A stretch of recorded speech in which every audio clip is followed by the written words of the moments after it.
Chers amis, je vous suggère que nous démarrions ces 11e rencontres d'Aix-en-Provence. Si chacun peut s'asseoir, ce qui rendra la façon de travailler beaucoup plus efficace. Mais si Monsieur le Boucher veut bien s'asseoir, c'est un vieil ami. Je voudrais vous dire, peut-être que vous pouvez aussi vous rapprocher, mes amis. Je voudrais d'abord vous dire que c'est un bonheur renouvelé chaque année de retrouver autant de visages amis qui accompagnent donc depuis 11 ans le Cercle des économistes dans cette tentative en réalité très ambitieuse et au fond peut-être un peu remplie, qui consiste à avoir une réflexion sur des sujets majeurs de l'économie mondiale, à la fois avec une grande exigence intellectuelle, avec un souhait d'associer des économistes, donc des académiques, des chefs d'entreprise et des institutions, ou des représentants des institutions, et de le faire dans un climat qui est un climat particulièrement amical, d'autant plus qu'il est agrémenté de soirées musicales, ce qui, évidemment, ne gâche rien. Je dois évidemment remercier tous les gens qui nous aident dans cette petite opération. Je crois qu'il y a 42 entreprises qui sont nos partenaires. Je dis bien partenaires parce que nous ne sommes pas une opération commerciale, nous ne sommes pas des organisateurs d'événements, donc c'est bien une opération dans laquelle nous n'avons que des partenaires. Et chaque année, je dois remercier tout particulièrement Pricewaterhouse, parce que chaque année, nous souffrons tous d'une chaleur absolument insupportable dans ces amphis. Et si cette chaleur est acceptable, c'est tout simplement parce que Pricewaterhouse, dont vous connaissez les talents en matière d'audit, est aussi capable de créer une climatisation talentueuse.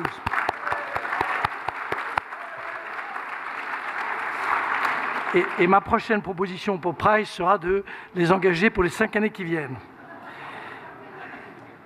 Et ils ont dit oui. Troisième remarque, notre méthode est toujours la même. Nous démarrons le vendredi par des sessions qui sont des sessions de cadrage, qui sont des sessions qu'on pourrait baptiser horizontales. Le samedi, tout au long de la journée, à une exception près, qui est un débat après le déjeuner, nous avons des sessions dites verticales, c'est-à-dire nous traitons sujet par sujet. Et puis, le dimanche, c'est évidemment, ça démarre très tôt, à 8h30, je crois, et nous terminons par des sessions qui ont pour but de bâtir des propositions, puisque tout ça est un objectif de proactivité fort, et ceci se termine par une déclaration du Cercle des économistes, dont chacun sait qu'elle est difficile à accoucher, parce que 30 économistes, c'est évidemment difficile à mettre d'accord, mais chaque année, on y arrive, et chaque année, elle est encore plus intéressante. Cette année, je dois dire que nous avons beaucoup de chance. Pourquoi ? Parce que l'année dernière, nous avions choisi ce terme, cette question de l'État et des marchés. En gros, alors vous avez vu le titre, c'est le monde dans tous ses états avec un E majuscule, ça marche bien en français, ça marche bien en anglais. Et l'idée que nous avions, il y a un an, en réalité, était simplement d'accompagner les affaires du G20, de réfléchir à ce qui pouvait se passer, de réfléchir à la manière dont on allait réduire la dette. Il se trouve que ce thème de cette année est au cœur des réflexions, des urgences, des difficultés, des problèmes, des réflexions, de tout ce qui se passe au niveau mondial, puisqu'il y a urgence en Europe, il y a urgence avec les affaires grecques et des autres pays en difficulté sur les problèmes des dettes souveraines. Il y a urgence aux États-Unis, puisque le 2 août, il faut trouver un accord entre le Congrès et le président. Il y a urgence, au fond, dans la dette privée un peu partout. Donc nous sommes dans une interrogation qui est très naturelle, très forte, et pour laquelle le deuxième mot-clé qui apparaît, c'est celui de la crédibilité. Les États ont perdu parce qu'ils sont soupçonnés d'avoir mal géré leurs finances, parce qu'ils sont soupçonnés d'être inefficaces, ils ont perdu leur crédibilité. Et je dois dire que ce qui se passe depuis quelques jours entre les agences de notation en Europe et la Commission européenne montre bien à quel point le rapport de force entre les États et les marchés s'est modifié de façon très sensible. Enfin, on pourrait dire aussi qu'il y a une difficulté de coopérer. Le mot clair, c'est celui de coopération. C'est vrai que nous avons beaucoup attendu des G20 et que les résultats sont finalement compliqués à obtenir. Et ce sera un des objets des thèmes que nous aurons. Les 20 sessions, qui doivent regrouper environ 150 participants, qui viennent de 27 pays, toutes ces sessions, donc, se dérouleront exactement comme nous l'avions prévu, à 2 exceptions près, qui sont des modifications de l'agenda. La première modification, c'est que le président Jacques Delors m'a appelé hier pour me dire qu'il avait un problème de santé, qu'il a été très difficile de se déplacer. Évidemment, tous ceux qui ont une grande tendresse et amitié et respect pour Jacques Delors en seront désolés, mais vous allez voir la solution que nous avons trouvée. Et Christine Lagarde, qui est, elle, en pleine santé, a semble-t-il, aussi des difficultés à être présente pour nous dimanche matin. Mais on ne sait jamais. Maintenant, elle a quand même toujours eu une grande sympathie pour ce cercle, pour ces événements. Et je dois dire que nous lui avons bien rendu, car elle est toujours venue au cercle depuis 4 ans, et chaque fois nous lui avons porté bonheur parce que nous lui avons permis de changer de job. Ce qui rend d'ailleurs l'exercice l'année prochaine extrêmement difficile, mais puisque ce sera après la présidentielle. Tout ça pour vous dire que les deux seuls changements que nous avons sont les suivants. Nous avons demandé à Jean-Claude Trichet de bien vouloir remplacer au pied levé sur l'Europe, le débat, la discussion sur l'Europe, qui aura lieu avec Jean-Marie Chevalier et Jean-Marie Colombani comme journalistes, qui aura lieu donc demain matin, qui doit avoir lieu à 8h45. On lui a demandé de bien vouloir remplacer Jacques Delors et Jean-Claude Trichet a donné un accord enthousiaste. C'était surtout les 8h45 qui paraissaient vachement sympas. D'autant plus que je lui avais demandé 2 jours avant, à partir du moment où Christine Lagarde était moins sûre d'être présente, de bien vouloir être la personne qui dialoguait avec Anders Borg, le ministre suédois des Finances, de l'économie et des finances, sur le sujet de la réforme, et que de nouveau ça se passe, alors là je crois que c'est à 8h30. Donc on va aménager tout ça. L'essentiel c'est que vous soyez à 8h45, 8h30, eux ils arriveront quand ils pourront. Moyennant quoi, il y a donc une deuxième modification, c'est le dimanche matin avec Jean-Claude Trichet, Anders Borg et Valérie Pécresse, qui, comme chacun sait, est la fille d'un des membres du Cercle des économistes, qui est une femme au fond, qui a été plongée au cœur de la réforme. Et même si notre habitude est de ne pas mélanger la politique et nos réflexions, il se trouve que nous avons fait une exception parce que cette femme, au fond, est l'illustration même du fait qu'on doit pouvoir faire 2 ou 3 petites choses en France. Voilà. Donc tout ça est bien parti. On doit absolument respecter les horaires, et d'ailleurs je les ai respectés à 1 minute près, ce qui, me concernant, est une sorte d'exploit. Je suggère qu'on passe la parole maintenant à la première session. Je crois que c'est Hubert Védrine qui est là. Non, d'abord c'est Nicolas Demorand, c'est Christian de Boissieu pour le Cercle des économistes, Hubert Védrine, M. Fukuyama et M. Rasmussen. Merci.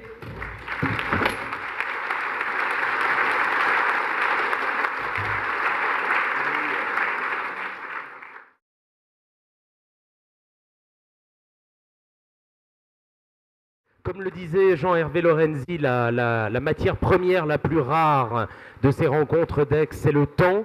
Donc nous allons scrupuleusement respecter les formats, très ambitieux qui nous sont fixés. Je vous présenterai les intervenants de cette première table ronde dans quelques petites minutes. Mais pour introduire notre réflexion aujourd'hui, la parole pour 5 minutes, mon cher Christian de Boissieu, est à vous. Il faut ouvrir votre micro. Bien. Voilà. Merci, je regarde ma montre, 5 minutes. Je ne vais pas introduire tous les sujets qui vont être soulevés lors de cette session.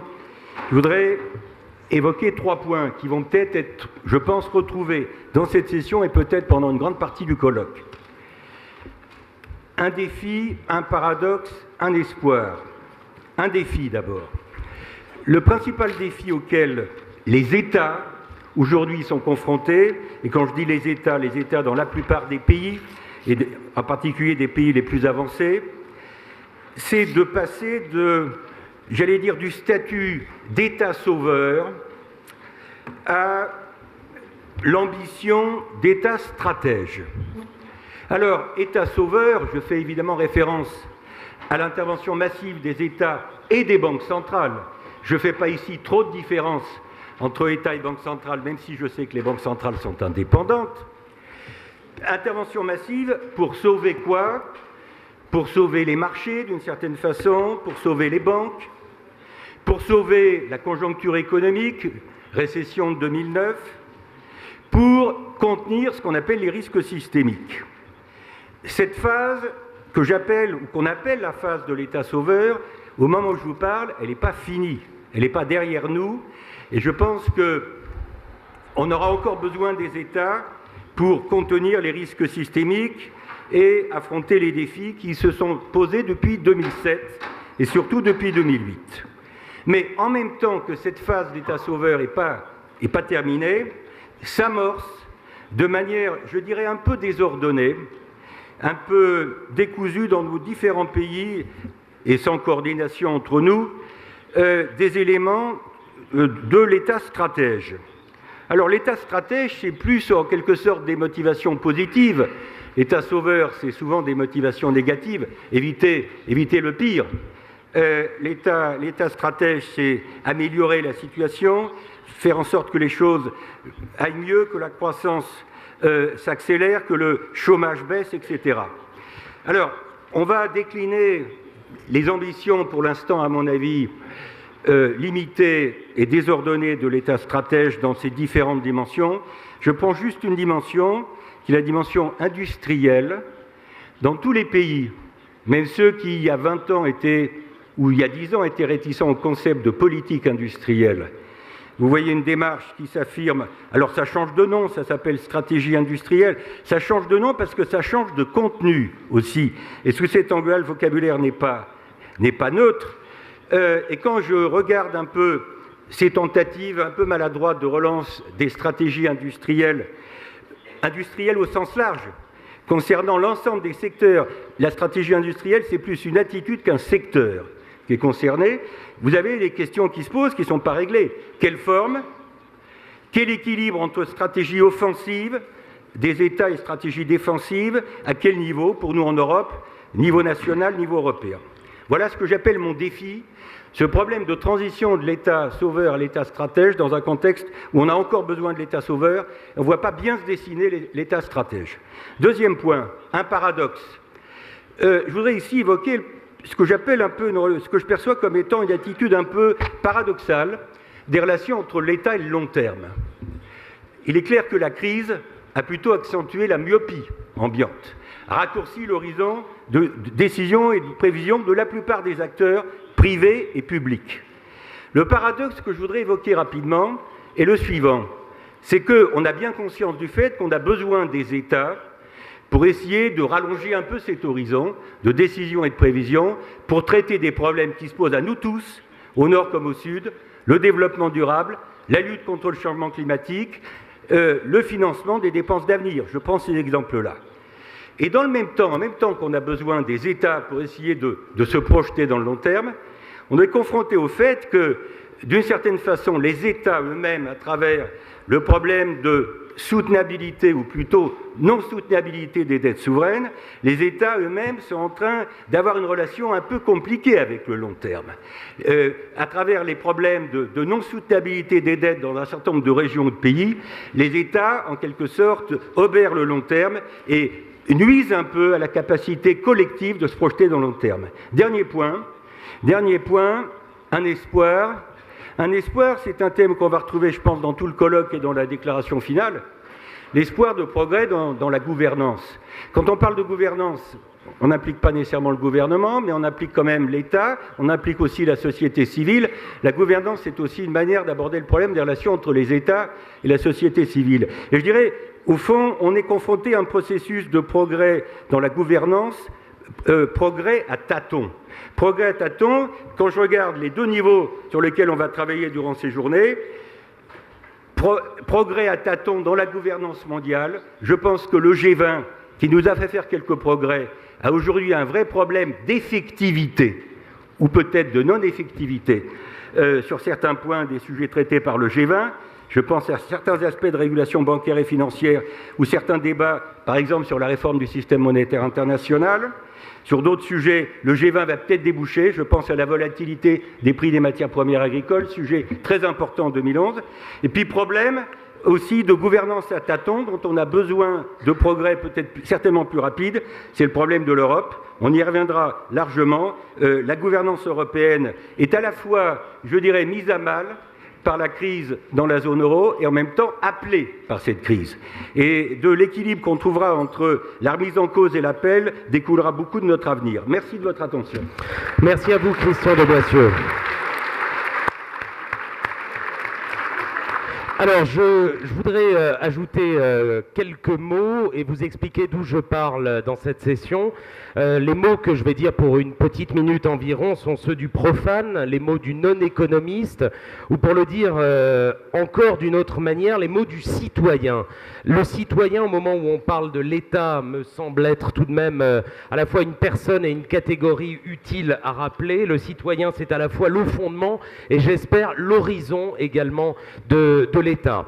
Le citoyen qui, avant la crise économique et financière, avait beaucoup entendu ou beaucoup été matraqué, je ne sais pas, par l'idée qu'il fallait moderniser, qu'il fallait faire maigrir l'État, qu'il fallait peut-être même oublier l'État, cette entité assez peu moderne qui empêchait de jouir tranquillement ou de faire du business. Au pire de la crise, et ça a été rappelé déjà par Jean-Hervé Lorenzi et Christian de Boissieu, au pire de la crise, et même si le citoyen est laïque, il a en tout cas remercié le ciel, le citoyen, que les États existent pour sauver le monde économique et le monde même, pour le dire très simplement.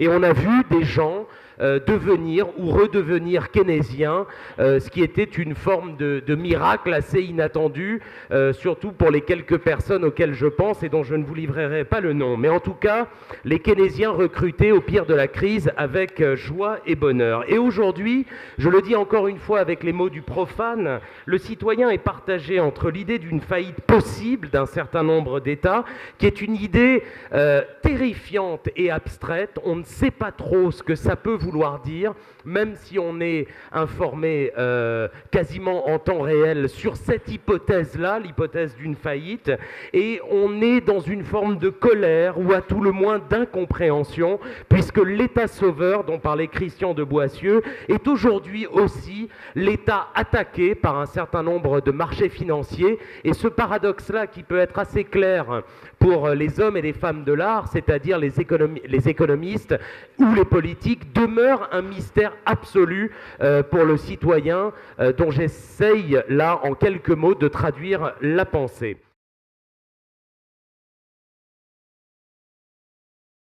Alors notre table ronde va se dérouler de la manière suivante. Permettez-moi de vous présenter les intervenants. Tout d'abord, Monsieur Rasmussen, Poul Rasmussen, le président du Parti socialiste européen. À ses côtés se trouve l'ancien ministre des Affaires étrangères, Hubert Védrine. Et à mes côtés, à moi, il aura la parole en premier, Francis Fukuyama, dont j'aimerais dire que ses travaux sont situés entre la philosophie, l'histoire des idées politiques et la science politique. Francis Fukuyama, vous avez la parole, 7 minutes, je vous le rappelle. Thank you very much. I'm really delighted to be back in Aix at the Cercle des Économistes. I'm very grateful for this invitation. It's been a few years since I've been here, and I'm very, very happy to return. I'm going to say a little bit historically about what the state is that will repeat a little bit of Christian Boissieu's remarks, and then talk about the paradox I see in the current situation of the state after the financial crisis.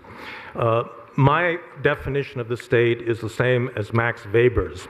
The state is all about power. It is the ability to concentrate and use power to enforce rules over a defined territory. There is no other social institution that is capable of substituting for this particular function, not a corporation, not an NGO, not a voluntary organization, and the like. Historically, I believe that the modern political solution rests on three pillars. The first is the state itself, which is this ability to concentrate power. The second is the rule of law, which are rules of justice accepted as normative by the community that limit the ability of the state to do whatever it wants. So if the ruler can make up the rules as he goes along, that's not the rule of law. And then finally, political accountability, which we understand today as multi-party elections. And so the state is actually a kind of miraculous and difficult and a balanced set of institutions which on the one hand deploy very strong power and on the other hand make that power limited by law and by political accountability. The origin of the state lies in military competition. That was true in Europe, it was true in China, it was true wherever a state was formed, because it is only the incentives posed by the struggle for national survival that incentivize human beings to actually create states, and that remains the core state function. Again, this ability to defend a population both externally and internally. It has a number of functions. It provides pure public goods, but it has also had this traditional function. The state has always had the traditional function of protecting the weaker members of a society against local oligarchs. And I believe that you do not get to a situation of political liberty if either the state is too strong, which was the situation obviously under communism, or if the state is too weak and society is too strong, which is the situation in many developing countries right now. And so it's the matter of balance that is critical. Now, the role of the state has gone through un grand bouleversement pendant during the last 2 generations. You've had the growth of welfare states beginning in the late 19th century, beginning with Germany, but virtually every European state puts an expanding welfare state in place by the period after the First World War.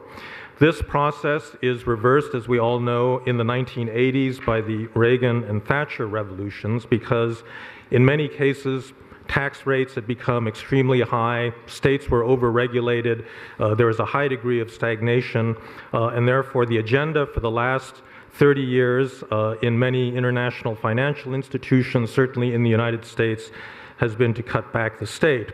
After the financial crisis of 2008-2009, many people, myself included, believed that that era of Reagan-Thatcher politics had come to an end because the financial crisis was created on Wall Street. It was created by unregulated financial markets that were able to impose extraordinary costs on the rest of society, where a lack of regulation and an inability of states, both nationally and internationally, to control those markets was the fundamental cause of the crisis.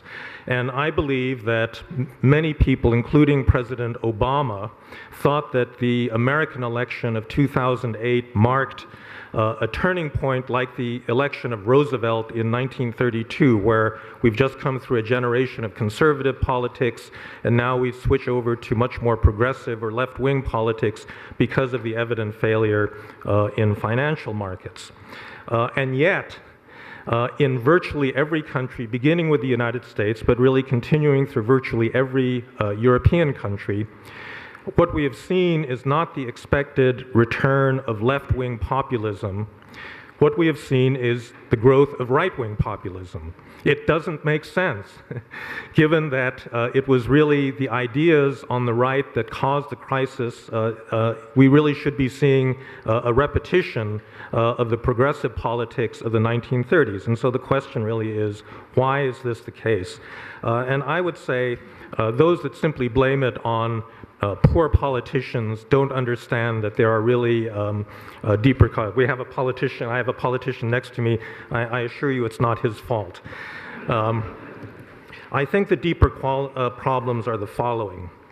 In the current world, we all know that inequality has increased greatly in many societies, beginning with the United States. But I do not believe that inequality is subjectively perceived the same way that it was at the beginning of the industrial era. It's simply not because living standards are too high, people have too much opportunity and access. Secondly, I believe that nobody on the left has been able to offer a plausible scenario for a return of the state that had a chance of actually credibly fixing the problems, the regulatory problems that were laid bare by the crisis. And that is for a couple of reasons.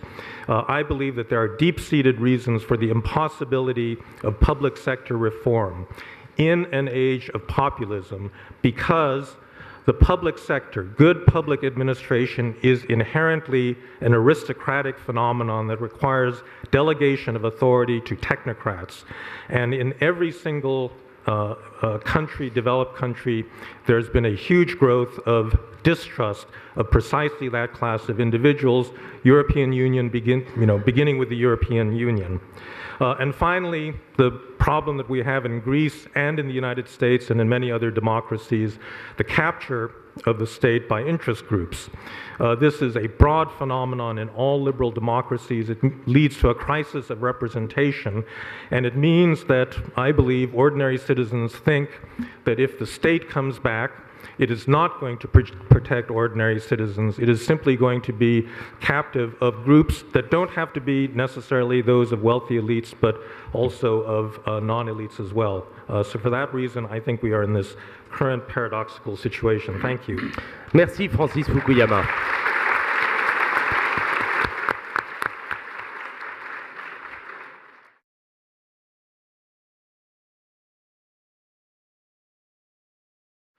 Eh bien, il me semble, déjà après les deux premières interventions, qu'il y aura pas mal de convergence dans cette table ronde. Le sujet est passionnant, il est central, il va être pour longtemps. Nous avons tous à l'esprit la longue période des États dominants. D'abord, les États qui avaient le monopole des relations internationales, c'est ce qu'on appelle le système, en simplifiant un peu, westphalien. Et nous avons à l'esprit les États devenus prédominants dans les politiques économiques à partir de Roosevelt, dont parlait Francis Fukuyama, encore qu'il n'ait pas pu le faire tout de suite. Donc on a ça en tête. Nous avons aussi en tête la longue période à l'issue de laquelle nous sommes peut-être des États qui ont été de plus en plus contestés, challengés, d'abord par les autres acteurs des relations internationales, que ce soit les entreprises, les médias, les ONG, la société civile, sans oublier les économies illégales, la mafia, etc., mais surtout les États méthodiquement désarmés pendant 30 ans, à partir d'une interprétation certainement abusive du libéralisme, désarmés au profit des marchés et par ailleurs affaiblis dans certaines zones, comme par exemple l'Europe, par une certaine confusion entre l'exercice en commun de la souveraineté qui est un progrès, les transferts de souveraineté qui se justifient, et l'abandon pur et simple des souverainetés qui apparaît avec le recul comme ayant été fait finalement au profit de marchés eux-mêmes ayant échappé à tout contrôle. On a en tête ces temps historiques. Mais je voudrais dire que même si les États ont été rappelés comme des sauveurs, comme des pompiers à partir de 2008 pour sauver le système occidental, financier, dérégulé, en faillite, ce système dont Félix Rouatine a dit qu'il était devenu un danger public, même si on a dit ça, on a à mon avis parlé trop vite à propos du retour de l'État, parce qu'il s'agit d'une partie du domaine économique et que celui-ci.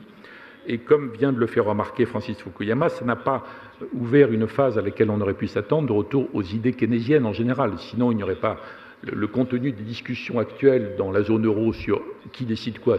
Qui décide, c'est autre chose, mais qu'est-ce qu'on décide n'aurait pas la tournure qu'on le connaît. Donc ces États réhabilités comme pompiers, à mon avis, sont toujours dans un désarroi. Leur légitimité reste tout à fait contestée. D'abord, toujours et encore par les marchés qui auront été un peu re-régulés, un peu, pas beaucoup. Certains effets vont se sentir, mais pas tout de suite. D'autre part, par l'ensemble du mouvement où je mélange de façon un peu arbitraire société civile, démocratie directe, mouvement internaute, conception libertaire, voire anarchiste, populisme impatient, l'ensemble des forces donc de la démocratie directe, c'est lui faire un bel éloge que de l'appeler comme ça, contre la démocratie représentative, plus l'idéologie supranationale qui continue à fonctionner en ce qui concerne l'Europe et une partie des solutions qui sont mises en avant. Donc ces États retrouvés comme pompiers ne sont pas forcément plus légitimes, parce qu'ils continuent à être attaqués de toutes parts, et encore là je parle de... Dans les États, il faudrait distinguer, si nous parlons des États dans le monde occidental, ou dans les pays émergents à système autoritaire, ou dans les pays qui n'émergent même pas, il y aurait des distinctions à apporter. Ce qui veut dire que l'État de demain doit être doté d'une doctrine. Il ne l'a pas en fait. Donc le fameux État pompier redécouvert, ressuscité, il reste extraordinairement vulnérable par rapport à toutes ces autres forces. Je suis tout à fait d'accord avec beaucoup d'expressions employées par Christian de Boissieu. L'État de demain ne doit pas être simplement pompier, il doit être beaucoup moins bureaucrate, pas simplement employeur ou social ou emprunteur, propriétaire, gestionnaire, mauvais gestionnaire. Souvent, bien sûr, ce doit être un État prévoyant, un État protecteur, ce qui ne veut pas dire protectionniste, un État régulateur, un État actionnaire cohérent et constant. Ce sont les termes d'Anne Lauvergeon dans cette interview dans Le Monde, dont elle regrette que l'État ne l'ait pas été, justement. État planificateur, oui, j'emploie le mot, État planificateur, État négociateur, et c'est bien autour de ces notions que se construit la notion d'État stratège. Mais nous devrons approfondir une remarque qui a déjà été faite, qui est qu'il y a une opposition complète dans les sociétés absolument court-termistes dans lesquelles nous fonctionnons, que ce soit le marché, que ce soit la société politique, que ce soit les temps électoraux ou les temps des sondages, entre la notion de stratégie à long terme, c'est un pléonasme. Si c'est la stratégie à 10 minutes, c'est de la micro-tactique. Donc quand on parle de stratégie, c'est forcément à long terme. Donc il y a un antagonisme de fond. Les États aujourd'hui, ils ont pour le moment perdu, même s'ils sont réhabilités comme pompiers, ils sont décorés, ils ont une médaille de pompiers. Ce qui n'empêche pas d'ailleurs les marchés de les traiter comme le scorpion traite la grenouille, dans la fameuse métaphore de la grenouille et du scorpion. Donc il y a quelque chose à inventer, quelque chose de plus fort pour que les États, encore une fois je m'excuse de la simplification, parce que dans le monde ils sont dans des situations tout à fait différentes, soient en mesure de répondre à cette attente nouvelle et de se constituer en stratège. C'est un long chemin. S'ils n'y arrivent pas, les marchés auront le dernier mot, mais les marchés ne seront pas plus capables de préparer l'avenir, par exemple le long processus indispensable d'écologisation sur 20, 30 ou 40 ans, surtout si on n'introduit pas dans le système économique les valeurs qui permettraient de prendre en compte d'autres éléments que ce qu'on le mesure de façon frustre à l'intérieur des PIB ou PNB, et donc les États auront raté ce moment historique qui peut-être ne repassera pas. Enfin, pour que les États réussissent à saisir cette occasion, se transformer, être les États qu'on a définis, stratèges, etc., encore faudrait-il que, là, à très court terme, la démocratie directe, qui traduit une impatience phénoménale qu'on peut comprendre, mais dont les résultats n'apparaissent pas clairement, encore faut-il que cette démocratie représentative, cette démocratie directe n'ait pas détruit ce qui nous reste de démocratie représentative. Et à cet égard, je terminerai là-dessus, il faut avoir une réflexion sérieuse pour voir ce qui, dans les remèdes préconisés à propos de l'Europe, nous font progresser, et ce qui nous amène même près d'une ligne jaune, qui est celle de l'Europe post-démocratique. Et je pense que dans les débats prévus, il y a matière à nous interroger là-dessus. Merci Hubert Védrine.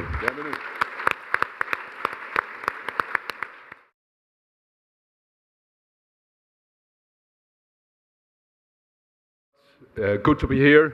I just came from Beijing, where they said to me, that was the follower, probably from Hu Jintao, Mr. Xi, he said, "Tell me, Mr. Rasmussen, are they all called Rasmussen in your country?"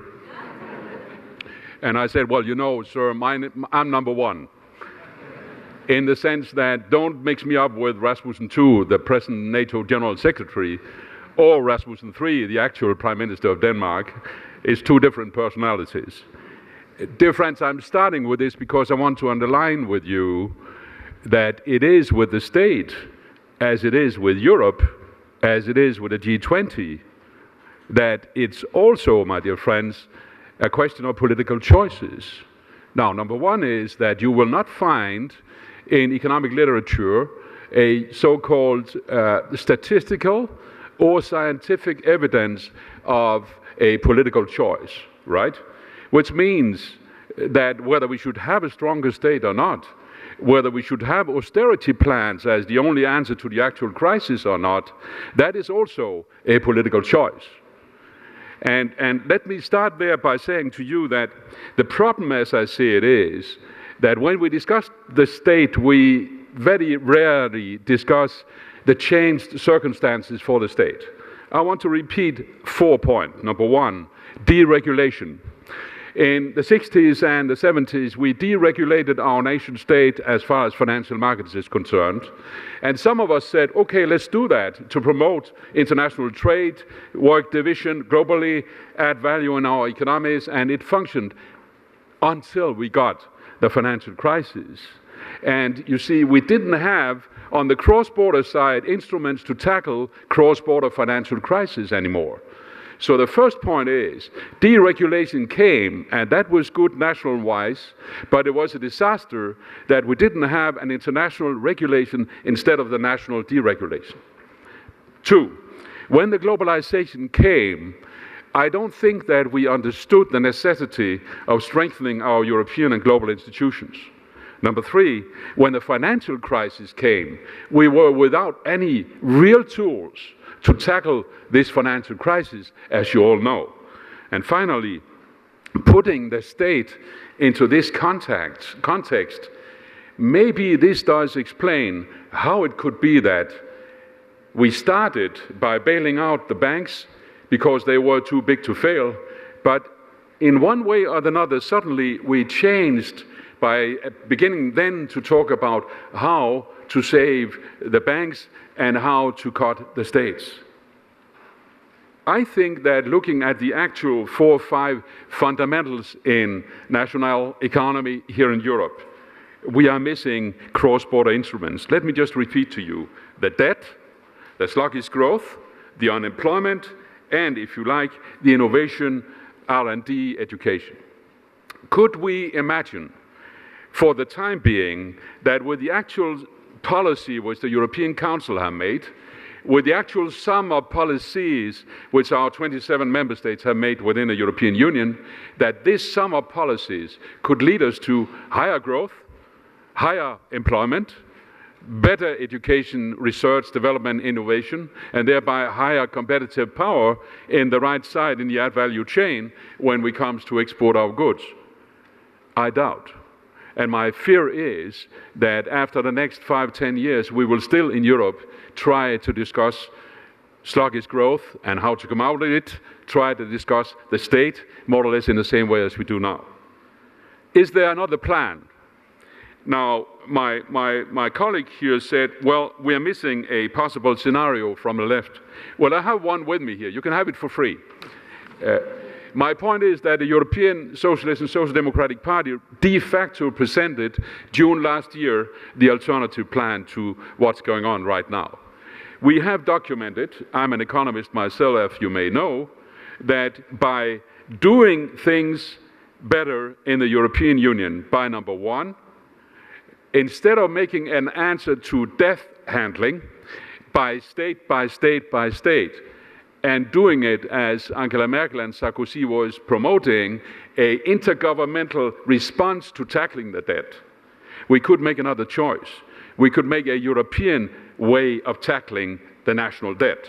If you do that, suddenly you see that the financial market will observe that having a common European response to handling the debt will mean that each and every nation state of the 27 will suddenly become too big to fail. I know you know that expression. For the time being, most of the states, except Germany and France for the time being, are too small not to fail, according to terminology and thinking of the financial market. Concretely, if we, instead of developing further on financial ways of intergovernmental handling of the debt, develop the European mechanism to a true European debt handling, you will see that the financial market will be confronted not only with Portuguese bonds or Greek bonds or Irish bonds, but suddenly with Euro bonds, where you behind have 27 member countries guaranteeing that they are too big to fail together. And this will be respected by the financial market. You will have lower interest rate, and you will have a better room, that's my second point, for making growth, my dear friends. We cannot tackle our common future. We cannot give citizens in France, all over Europe, a hope without jobs. And if you don't give them growth, and if Europe don't reply by a coherent European policy on growth, they will not listen to you. They will not listen to us. They will turn their back to Europe, and that would be the wrong way. Thank you very much. Merci à vous.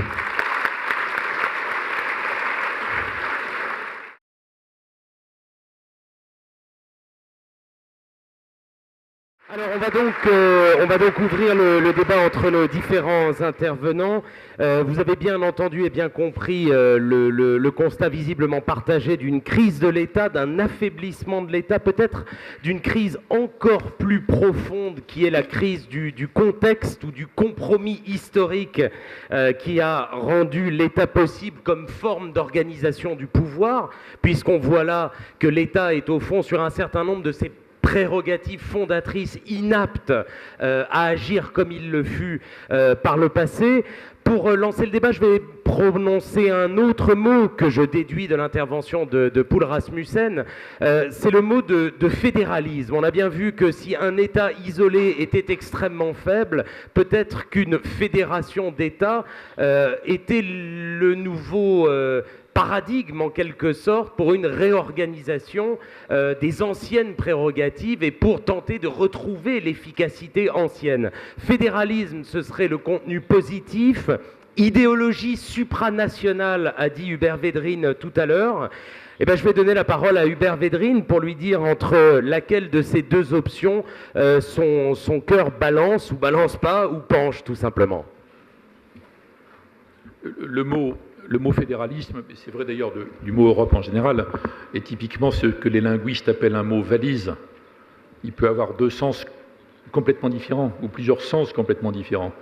Et c'est tout à fait le cas dans le débat politique ou économique français. Dans certains cas, ça veut dire tout simplement nous sommes plus forts ensemble. Bien sûr, là, c'est incontestable.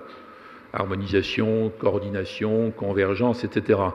Dans d'autres cas, dans une partie du débat sur l'Europe, ça veut dire nous, les États-nations d'Europe occidentale, nous sommes tellement épuisés que nous n'y arrivons plus. Nous allons nous en remettre à autre chose. Donc dans un certain cas, un certain sens, c'est une mise en commun d'ambition. Dans un autre cas, c'est une mise en commun de l'épuisement et du renoncement. Ça n'a pas du tout le même sens. Donc je ne peux pas répondre à la question strictement comme ça. Et ça peut donc vouloir dire transfert massif. J'ai dit tout à l'heure que je pense très nécessaire l'exercice en commun de la souveraineté, justifier dans certains cas les transferts de souveraineté, même si en Allemagne la Cour de Karlsruhe a dit que ça suffisait comme ça, et je trouve détestable l'expression ancienne d'abandon de souveraineté, parce que les peuples ont compris finalement qu'on leur a enlevé une conquête historique politique déterminante, qu'on allait leur arracher les lambeaux de souveraineté qui leur restent, et que finalement la seule supranationalité qui fonctionne, c'est celle des marchés, eux-mêmes devenus fous. Donc là, je pense qu'il y a un discours politique qui a finalement abouti à des résultats catastrophiques. Donc le même mot fédéraliste a des sens complètement différents. Je ne développe pas, mais je trouve que par exemple dans la formule de Jean-Claude Trichet, vous aurez l'occasion certainement certains de lui demander, je pense qu'il y a les deux à la fois. Dans la formule ministre européen des Finances, tel qu'on conçoit les choses, ça peut aller dans un sens ou dans l'autre. Christian de Boissieu, peut-être ? Moi, je voudrais rebondir sur ce qu'a dit tout à l'heure Poul Rasmussen sur le besoin de croissance en Europe, le besoin de croissance pour, j'allais dire, mort sur le chômage en général et mort sur le chômage des jeunes. Parce que, ça a été dit jusqu'à présent, on a beaucoup cité Keynes, qui a été présenté par les médias comme l'homme de l'année 2009. Moi, j'ai tendance à dire que l'homme de la décennie actuelle, ça reste Keynes par certains côtés, mais ça doit être Schumpeter. C'est-à-dire que l'Europe a été nulle sur l'agenda de Lisbonne. L'agenda de Lisbonne avait mis en avant les bons sujets en 2000 pour des raisons qu'on connaît bien. L'Europe a été très mauvaise sur la mise en œuvre de l'agenda de Lisbonne. Alors, du coup, on relance Europe 2020. L'Europe 2020, c'est Lisbonne plus la croissance verte. C'est une bonne idée. Mais si on échoue une deuxième fois, ça ne sera pas une bonne idée. Et donc, pour moi, le débat central en France, en Europe, l'Europe est une zone de basse pression du point de vue de l'activité et du point de vue de l'emploi, en comparaison non seulement des grands pays émergents, mais même des États-Unis. Donc, notre sujet des prochaines années, et il faut s'y prendre maintenant, c'est relever les sentiers de croissance sans émettre plus de CO2, et c'est compatible de relever la croissance sans remettre en cause la lutte contre le changement climatique. On reviendra sur ce sujet-là. Et il faut le faire pas par des politiques de régulation à court terme, il faut le faire par les politiques structurelles qui mettent le paquet sur l'innovation, la recherche-développement, la croissance des PME. Nous sommes plusieurs dans cette salle à avoir participé à la commission du grand emprunt.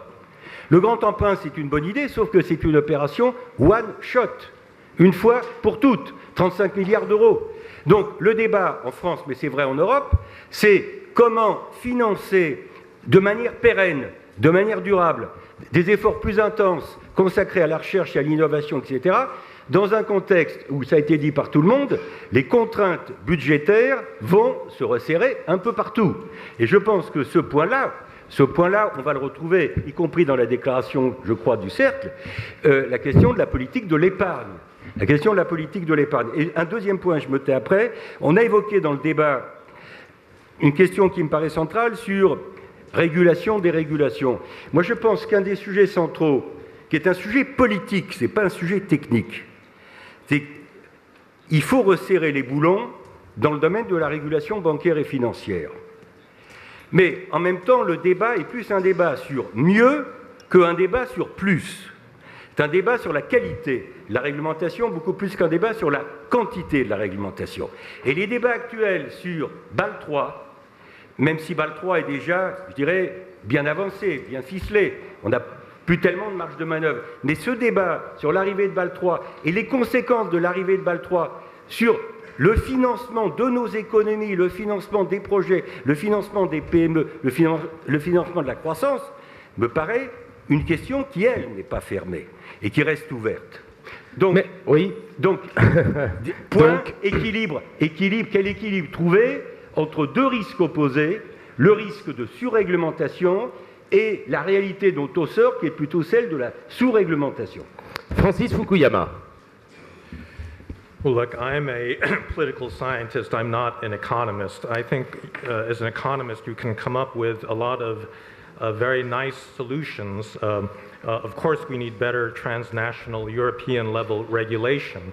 But if you haven't noticed, there's a lot of populism in Europe right now because the entire EU project has been an elite-driven project right from the start. And there have been constant referenda in which the people are asked whether they want further integration, and then they say no, and then the elites say, oh, well, the people can't be right about this, so we'll get a different people, and they ask them again, and they eventually, move towards the goal that they want.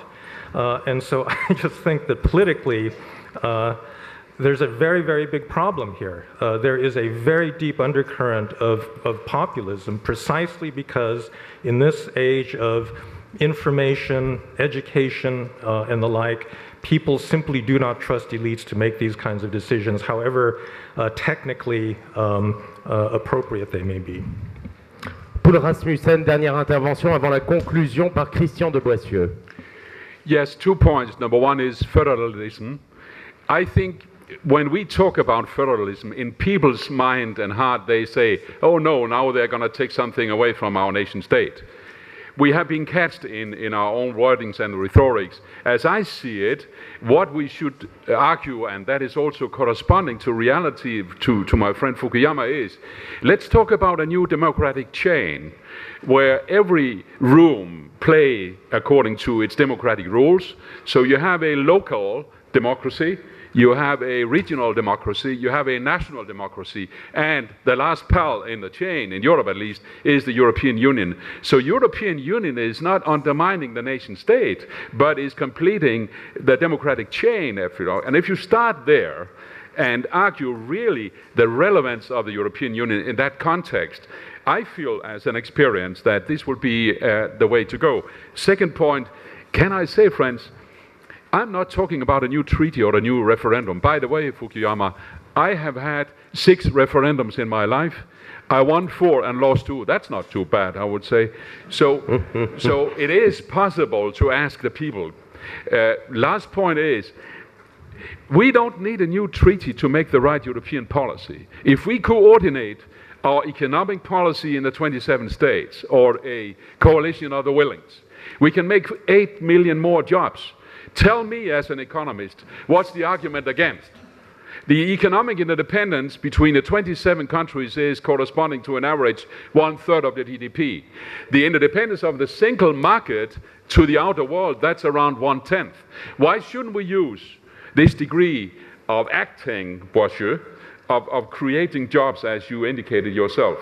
Last point is, I think it could be wonderful if Europe could show that we could complete this democratic add value chain in a way I just described it, and really use the instruments we have instead of beginning to talk about a new treaty. Hubert was on the same line, I think. And again, you can make a true European mechanism to handle debt, and you can make a swap from national debt to euro bonds. 2, you can coordinate your policies to make 8 million more jobs in the next 4 years than compared to the austerity program alone.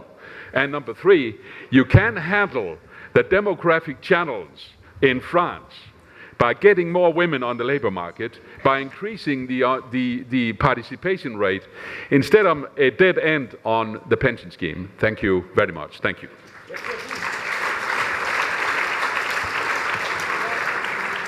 La conclusion donc, Christian de Boissieu, 180 secondes, 1 minute 30, vous choisissez votre format. Je ne vais pas faire de conclusion, je vais reprendre en une phrase ce que vient de dire Paul. Je pense que le défi européen, aujourd'hui et dans les 2-3 ans qui viennent, c'est de renforcer sérieusement la gouvernance économique et politique, en particulier de la zone euro, des 17, sans ouvrir le débat constitutionnel. Sans ouvrir le débat constitutionnel, les opinions publiques et populations n'ont rien, s'en foutent totalement des traités, des débats constitutionnels. Elles se préoccupent à juste titre des problèmes d'emploi, des problèmes de chômage et dans certains cas des problèmes de pouvoir d'achat. Donc, il faut être pragmatique. On l'a été au mois de mai 2010, on l'est encore un peu. Les Allemands finalement ont été plus pragmatiques que prévu. Restons pragmatiques. Merci. Et restons sur cette bonne nouvelle. Merci infiniment à tous. Session suivante.